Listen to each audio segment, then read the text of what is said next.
가습기 살균제 사망 사건에서 가장 많은 피해자를 냈던 옥시 래킷 뱅키죠. 흡입 독성에 대한 실험을 추진했지만 결국 진행하지 않아서 그 이유가 궁금증으로 남았었는데요. 검찰이 이에 대해서 잠정 결론을 내렸다고 합니다. 취재기자 연결하겠습니다. 최두희 기자. 네, 서울중앙지검입니다. 예, 옥시 측이 흡입 독성 실험을 진행하지 않은 이유에 대해서 검찰이 잠정 결론을 내렸다는데 그 결론이 뭡니까? 네, 검찰은 옥시가 래킷 뱅키저사에 인수되는 혼란스러운 상황과 이후 대표와 직원들의 무사한 일이 겹쳐 실험을 진행하지 않은 것으로 보인다고 밝혔습니다. 옥시 측은 지난 2000년 11월과 이듬해 1월 미국과 영국의 연구소에 가습기 살균제의 흡입 독성 실험이 가능한지 의견을 타진했습니다. 이후 두 연구소에서 실험이 가능하다는 답변을 받았지만 옥시 측은 실험을 진행하지 않았습니다. 그동안 옥시 측이 결국 실험을 진행하지 않은 이유를 두고 원가 절감을 위해서가 아니겠냐는 등 다양한 추측이 나왔습니다. 관련자 등에 대한 조사를 이어온 검찰은 2001년 3월 영국 본사인 래킷 뱅키저의 옥시 인수를 전후로 회사 내부의 조직 변동에 따른 혼란 등이 작용한 것이라고 추정하고 있습니다.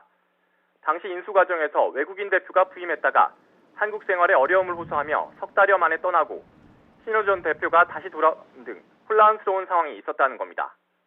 여기에 연구소 통폐합이 이뤄져 국내 연구소가 축소되면서 결국 직원들이 이미 5개월 이상 판매한 제품의 흡입 독성 실험에 큰 관심을 두지 않았다는 건데요.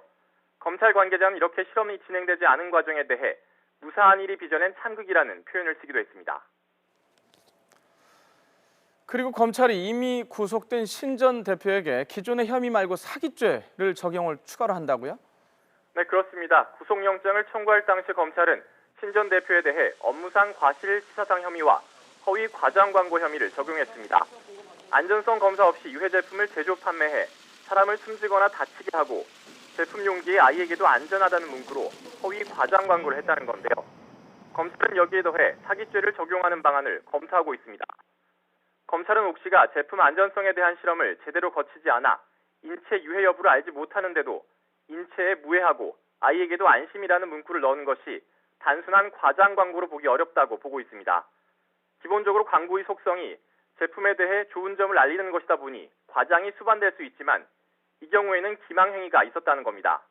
검찰 관계자는 통상 거래 관계에서 발생하는 신의 성실의 의무에 위배된다고 보고 신 전 대표에게 사기죄를 적극적으로 적용해 의율할 계획이라고 전했습니다. 지금까지 서울중앙지검에서 YTN 최두희입니다.